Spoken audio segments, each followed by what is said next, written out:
That smile, it is so infectious. And it makes all of us really rejoice at this moment to be with you, to share this accomplishment. Was there any Hebrew in the service that you didn't learn? I didn't think so. What an accomplishment. What a blossoming. This is really such a meaningful experience for all of us. For you to rise to this challenge and this occasion and to share your spirit, your personality, and goodness with all of us, bringing us together to worship on Shabbat and to really join with you in this wonderful occasion. After services last night, I think you probably went to sleep, right? Yeah, okay. That's what it is, yeah.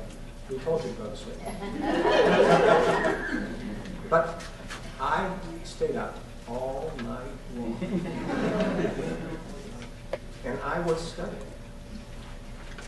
You know, we read from the very beginning of Shemot, the very beginning of the book of Exodus.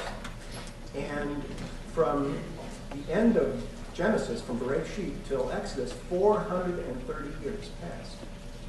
And we have no record in the Hebrew Bible of any of those years. We don't know who begat whom. We don't know what was happening, what transpired.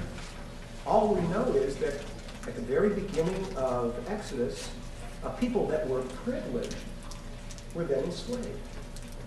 So last night, I was on the internet, and I went to some ancient Egyptian texts.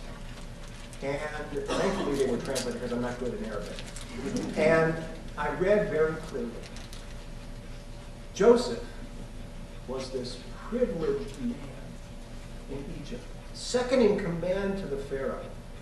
And Pharaoh looked at him and said, you know, Joseph, I entrust everything that I have in you, and you're going to be in charge of everything in Egypt. I'm just going to be the signator. I'm just going to make it official.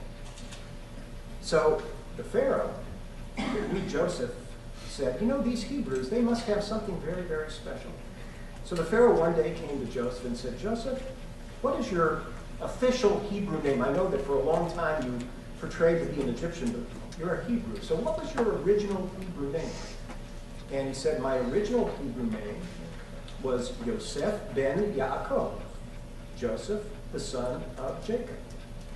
And so the Pharaoh thought about that, and he said, hey, that's a great idea. I think from now on in Egypt, we'll all take on our name, son of, and our father's name. And then later on, when modernism and feminism came to Egypt, I'm sure it changed to include the mother's names as well.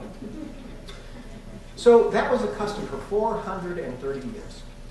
Well, after 430 years, the Egyptians really got tired of all of these Hebrews being in a position of favoritism.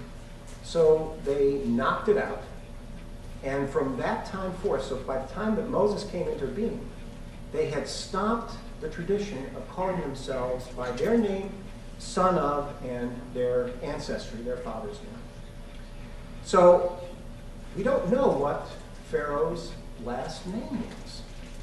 He's just identified as the Pharaoh. You know, like kind of the Woodlands, he says, well, the Pharaoh. So I researched it. It took a long time. That's why I was up all night. I researched it. And guess what? You know what the Pharaoh's father's name was? He was, in Hebrew, his name was Pharaoh ben Boutros Ghali.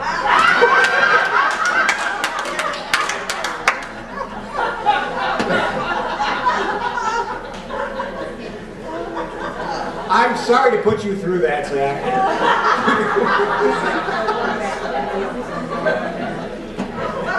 Was that a good one? Yes. All right, 120 other people in the Platt family. Is that right? I got it right? In the Platt.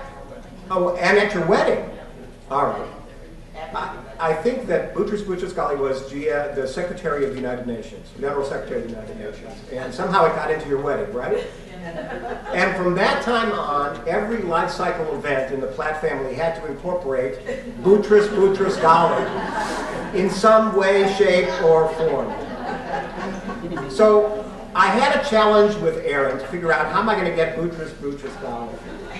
And Zack, I thought it was over, and then all of a sudden you appeared.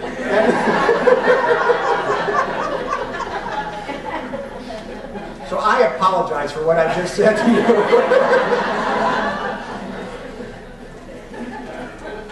Can I say something more serious?